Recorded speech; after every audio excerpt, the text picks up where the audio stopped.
ഞാൻ നിന്നെ അവസാനമായിട്ട് കണ്ടത് നിന്റെ കല്യാണത്തിന്റെ അന്നാ. ഒരു വാടാമല്ലി കളർ സാരിയൊക്കെ ചുറ്റി നല്ല രസമുണ്ടായിരുന്നു. ഞാനൊരു മൂലക്കില് നിന്നെ തന്നെ നോക്കിയിരിക്കായിരുന്നു. ഞാൻ താലി കെട്ടുന്ന സമയത്തൊന്ന് കണ്ണടച്ചു.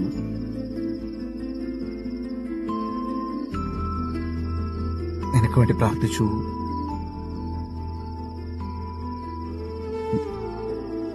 നിനക്ക് നല്ലത് മാത്രം വരെ പ്രാർത്ഥിച്ചിട്ടുള്ളൂ.